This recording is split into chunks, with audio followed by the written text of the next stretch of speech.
My name is Zelda Faye Wright, and about 3 months ago, I watched my supervisor destroy something she believed was just a bunch of boring spreadsheets and meeting notes. She stood behind my desk, announced to the entire department that my year's worth of work was worthless garbage, and then hit delete while 23 people stared at me. What she didn't know was that she had just erased the hidden structure that kept our company running smoothly. And when my phone rang 30 seconds later with a job offer worth $500,000, I realized she had unintentionally given me the perfect tool for the most satisfying professional revenge I could have imagined. Before I get into how watching her panic became the best moment of my career, please take a second to hit the like button and subscribe. Because what I'm about to tell you shows exactly how one cruel act can turn around and hit back in a way no one expects, until it happens right in front of you. And trust me, you'll want every detail of how this played out. Let me take you back to where this actually began, because revenge stories don't start with the moment of revenge. They start way earlier. About 18 months ago, I joined Peton Analytics as a client relationship coordinator. The job description sounded dull. Keep communication records updated, schedule follow-ups, track client satisfaction metrics. But they left out one major detail. Our company was losing clients faster than anyone wanted to admit. And the person who had the job before me quit after 4 months without giving notice. My supervisor, Quinla Brexworth, made it clear from day one that she thought my role was pointless. She was the type who believed business relationships were nothing more than transactions. Send the invoice, deliver the service, receive the payment, repeat. The idea that clients might want actual human connection wasn't even on her radar. But within my first few weeks, I noticed something different. When I went through our client files, all I saw were pages filled with dry, robotic communication logs. No personality, no warmth, nothing that showed we knew anything about the people paying us thousands of dollars every month. So I started doing something that felt almost rebellious in that environment. I treated our clients like real human beings. When Vernon Hutchcraft, who owned a mid-sized manufacturing company, mentioned during a normal check-in that his golden retriever had been diagnosed with hip problems, I wrote it down. 2 weeks later, I followed up and asked how the treatment was going. He was shocked that someone remembered. He spent nearly 20 minutes telling me about their trip to see a specialist vet. When Constance Farweather celebrated her textile company's 15th anniversary, I sent her a personal message congratulating her and asking about her plans for the future. She ended up booking an extra consultation that brought in $12,000 in unexpected revenue. I wasn't sending gifts or pulling off grand gestures. I was listening, remembering what mattered to them, and showing them that their success mattered beyond the fees they paid us. Quinn never understood what I was doing. She would walk past my desk and see me typing notes that looked too personal, and I could practically feel her disapproval from across the room. During our monthly reviews, she would flip through my activity reports with irritation. "Why are you spending 45 minutes on calls that should take 15?" she'd ask, tapping her pen on her clipboard. "Your efficiency metrics show fewer interactions per hour than the target." I tried explaining that longer conversations were building stronger relationships, that clients were asking for me by name, and that our retention rate had jumped by 37% since I started personalizing our approach. But Quinla only cared about numbers that matched her spreadsheet formulas. She didn't realize I was building something more valuable than fast call times. I was becoming the connection between our company and the people who kept our lights on. Roderick Yates, who owned a chain of specialty bookstores, started calling me directly instead of using the main company line. He liked that I remembered his love for vintage mystery novels and that his daughter was studying literature at university. Tempest Livingwell, whose catering company brought in our third largest monthly revenue, began recommending us to others because she genuinely enjoyed our conversations about farmers' markets and her grandmother's recipes. Month after month, client satisfaction kept rising, but Quinn stayed laser-focused on efficiency metrics that completely ignored the bigger picture. She cared about speed, I cared about loyalty, and loyalty was what kept clients coming back. The real breaking point came during our annual strategic planning meeting. Our CEO, Gideon Ashworth, was reviewing department performance when he announced that client retention had reached an all-time high. He praised our relationship management approach and even suggested expanding our personalized communication strategy to other departments. I watched Quinla's face tighten the moment our CEO gave credit for the improved retention rates, credit she knew was tied directly to the work she dismissed as inefficient. As soon as the meeting ended, she cornered me beside the supply room. "I don't know what kind of performance theater you think you're running," she said, her voice strained with tightly controlled anger. "But this company succeeds because of professional excellence, not social hour conversations with clients." Then she handed me a new assignment, a full audit of every client interaction from the past year. She wanted detailed proof of every communication, every follow-up note, and every effort I'd made to build relationships. It was painfully obvious this was meant to punish me. Hundreds of hours of tedious bureaucratic work that would drag me away from the real relationship building that was helping the company succeed. But I handled the audit the same way I handled our clients, with careful attention and genuine effort. I didn't just list what communications had taken place. I mapped out exactly how each interaction turned into real business results. I documented the referrals Tempest had sent us through her catering network, the extra services Vernon purchased after we talked through his company's growth plans, the early contract renewal Brick signed because he trusted our partnership.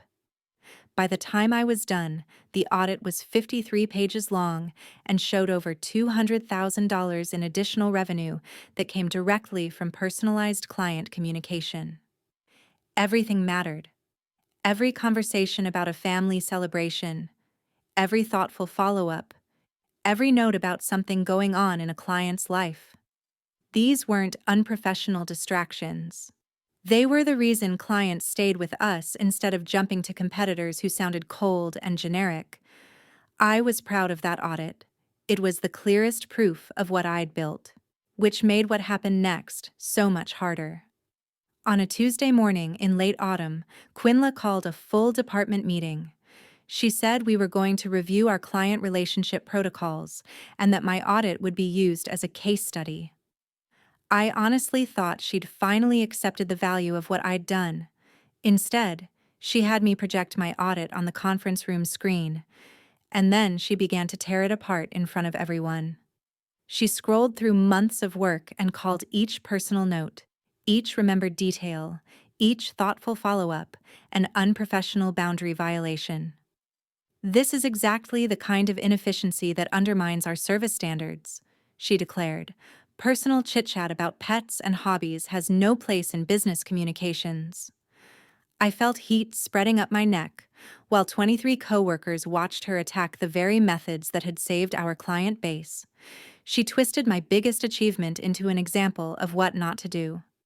And then she went further, crossing a line I never thought she'd cross. She opened the file containing my full audit database, every client note, every piece of documentation, every record that proved how much business we'd earned through genuine connection. She hovered her finger over the delete button while continuing her speech about professional standards. "This entire approach is garbage," she announced. "Effective immediately, we return to efficient, professional communication protocols." And she clicked delete. Right there, in front of everyone, a full year of work, 53 pages of documented success worth hundreds of thousands of dollars, was wiped away in one petty, vindictive act. The room went completely silent. Everyone knew they had just witnessed something enormous. Quinla turned from the screen with a self-satisfied look, clearly expecting me to accept the humiliation and start rebuilding everything the way she preferred. But she'd made one huge mistake. She could delete my documentation, but she couldn't delete the actual relationships I'd built. Those existed in the minds and hearts of the clients who trusted me, not in a computer file. And as it turned out, some of those clients had been paying more attention to our internal dynamic than anyone realized. My phone buzzed before she even finished explaining her new efficiency protocols. The caller ID showed Marlowe Partners, a consulting firm recently formed by 3 former colleagues who had left to start their own company. I stepped out of the conference room, my hands still shaking. "Zelda," said the voice on the line, "we've been watching what's happening at Peaton. We want to talk." What they told me next changed everything. Marlowe Partners had tracked our retention improvements, and they knew exactly who was responsible for the strong client relationships. They had been planning to reach out to me for months, but watching Quinla destroy my work pushed them to act immediately. "We're prepared to offer you $500,000 annually to join our team," they said, "plus equity and full control over how client relationships are managed. We believe personal attention is the future of consulting, and we want you to build that future with us." $500,000. More than double what I was earning.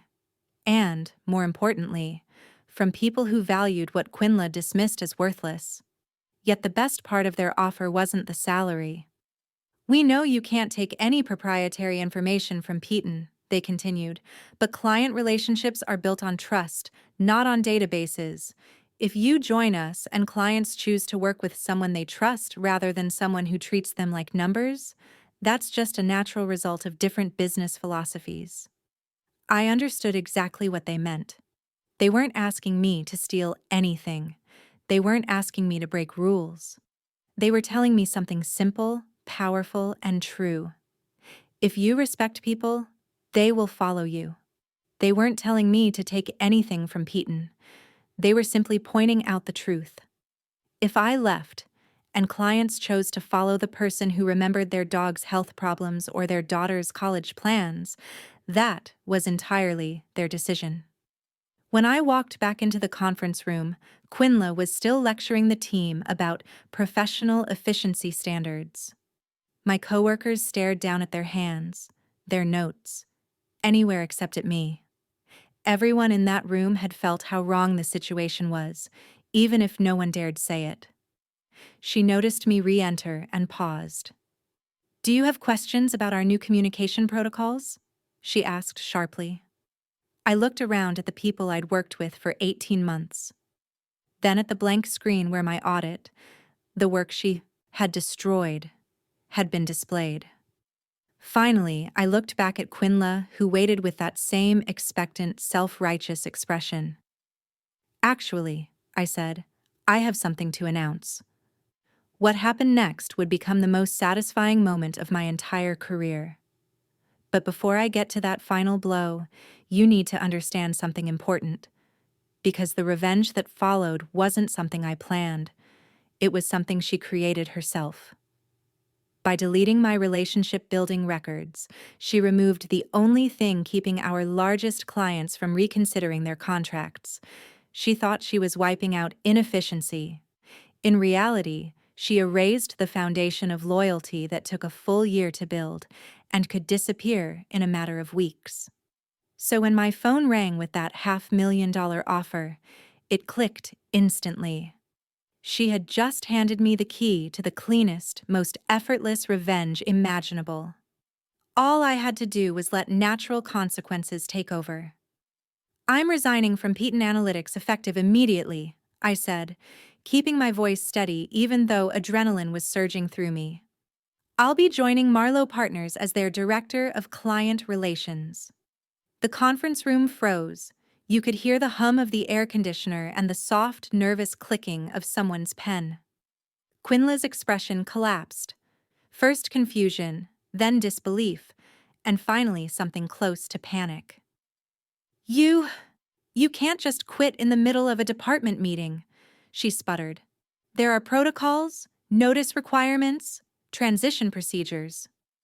"Actually," I said, holding up my phone with the contract offer visible, "my employment agreement allows for immediate resignation in situations involving a hostile work environment or professional misconduct. Publicly deleting my work and humiliating me in front of colleagues qualifies on both counts. Our CEO, Gideon Ashworth, who had been quietly observing from the back, stepped forward. "Perhaps we should discuss this privately before making any hasty decisions," he said carefully. But I was done with quiet conversations and diplomatic solutions. She had chosen to attack me publicly, so she could face the consequences in the exact same setting. "There's nothing to discuss," I replied, gathering my personal items from the conference table.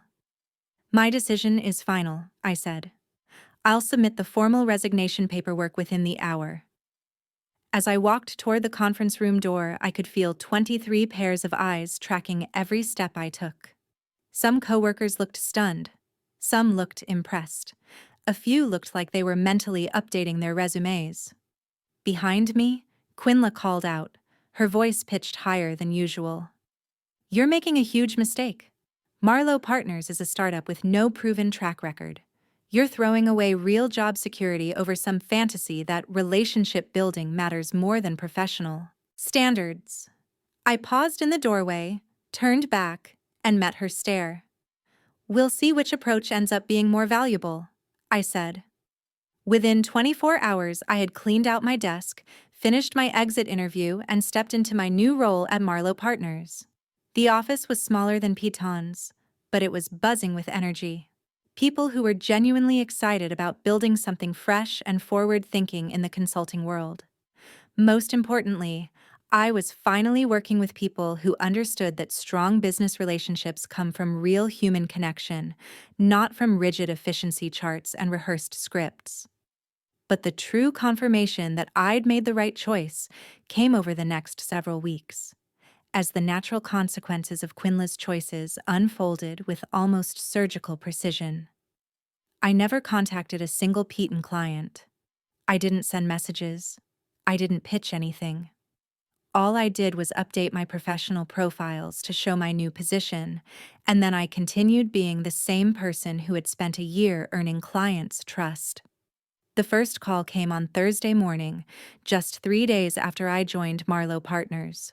Vernon Hutchcraft, the manufacturing company owner whose golden retriever I used to ask about, called my new office line directly. "Zelda," he said, "I heard you've moved to a new firm. Congratulations. I wanted to know more about what your team offers." We talked for about an hour, covering his expansion plans, his current challenges, and yes, his dog's much improved mobility after the specialist treatment. By the end of that call, he scheduled a meeting to discuss moving his account to Marlowe Partners. The second call came that same afternoon. Constance Farweather, whose textile company I had congratulated on its 15th anniversary, wanted to discuss her upcoming projects. "I've worked with consulting firms for 12 years, she told me, "and you're the first person who ever made me feel like my business mattered beyond the invoice total. If you're bringing that same level of care to your new firm, I'm interested in making a change." By the end of my first week at Marlowe Partners, 6 of my former Peton clients had contacted me, not because I reached out, but because they wanted to work with someone who treated them like people instead of transaction IDs. Meanwhile, back at Peton Analytics, the fallout had begun. Through professional contacts, I heard that Quinla was slowly realizing the real damage she'd done by deleting my documentation. She had erased the only roadmap she had to navigate clients' personal and business preferences. When she called Vernon to schedule his quarterly review, he politely told her he wouldn't be renewing his annual contract. When she reached out to Constance, she explained that she'd found a consulting partner who better understood her values. One by one, clients I had spent a year connecting with were quietly deciding they preferred working with someone who remembered their families, their challenges, and their long-term goals. Quinla had always believed that loyalty was tied to Peton's brand and technical quality.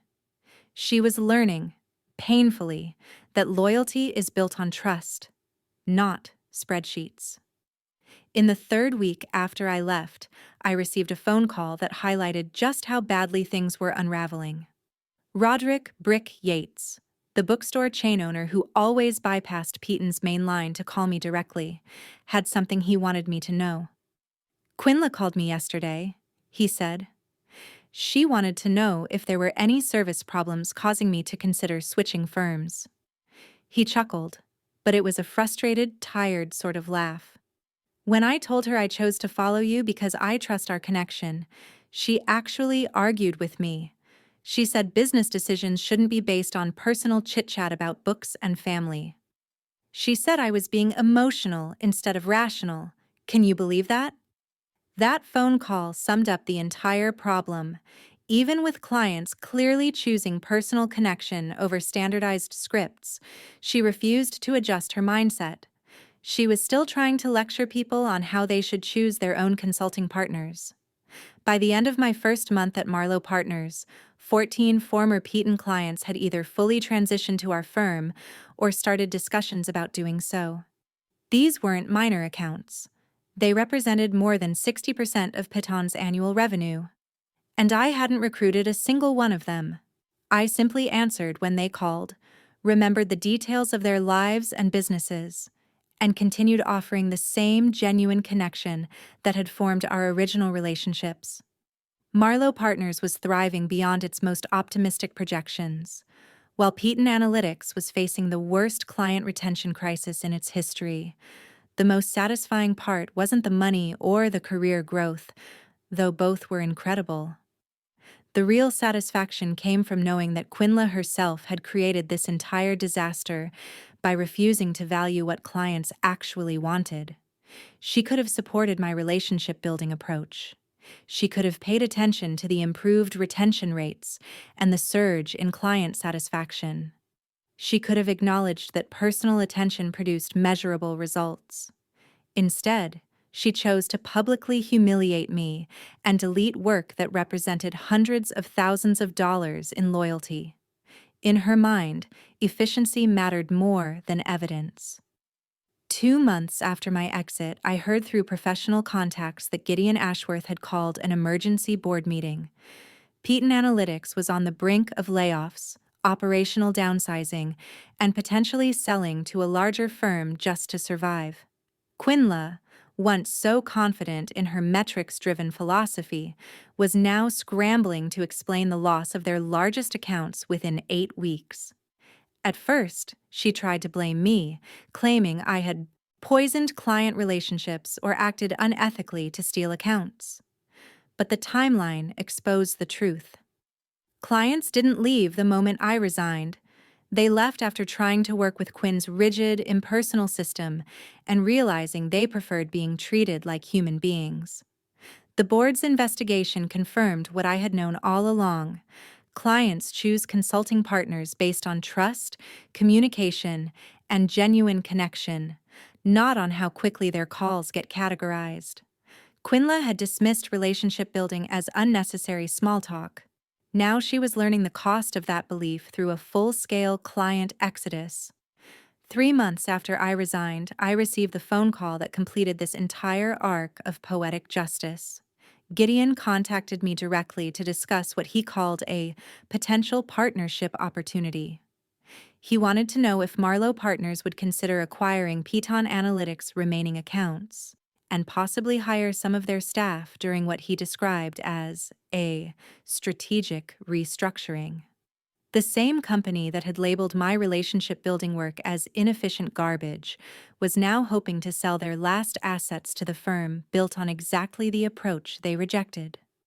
Toward the end of our conversation, Gideon asked the question I never expected to hear. "What would it take to bring you back to Piton as Director of Client Relations? We can offer significant compensation increases and full autonomy over the department." The irony was unbelievable. 3 months after watching my files get deleted in front of an entire conference room, I was being offered a leadership role with complete authority over the very practices they once dismissed. But I had no interest in returning to a company that only valued my approach after losing millions of dollars. "I appreciate the offer," I told him. "But I'm very happy where I am. Marlowe partners recognized the value of personal relationships from day one, without needing a crisis to understand it. 6 months after leaving Peton, I was promoted to senior partner at Marlowe Partners, with equity in the firm and responsibility for expanding our relationship-based model across multiple divisions. The clients who followed me from Peton became the foundation for our most successful year in company history. Meanwhile, Peton Analytics underwent the restructuring Gideon had hinted at. They laid off 30% of staff, sold their largest office space, and eventually merged with a competitor whose philosophy aligned with Quinla's: efficiency over connection. Quinla wasn't retained after the merger. I learned of her departure through LinkedIn updates and professional chatter. Former colleagues said she spent her final months trying to repair client relationships using the same impersonal system that caused the crisis. She never understood that the issue wasn't her technical competence, it was her belief that business relationships should be purely transactional. The last update I heard was that she was struggling to find a comparable role. Employers hesitated to hire someone whose approach had contributed to massive revenue loss, especially in client-facing positions where relationship skills were essential. I didn't feel joy at her struggles. My satisfaction came from seeing the industry embrace the very principles she dismissed. Consulting firms everywhere were now prioritizing personal relationship strategies, human-centered communication, and trust building. Exactly the values Quinla had mocked. Her downfall didn't come from sabotage or revenge schemes. It came from the natural consequences of her own choices, the most elegant kind of justice. Today, 2 years after watching my work get deleted in front of 23 colleagues, I run the client relations division for one of the fastest-growing consulting firms in the region. Our success is built on the simple truth she refused to accept. Business relationships thrive when people feel valued, understood, and genuinely connected. Every day, I work with clients whose birthdays I remember, whose family updates I care about, and whose business challenges I approach with real investment in their success. And every day, I'm reminded of this. The best revenge against people who undervalue your contributions is succeeding somewhere that recognizes your worth.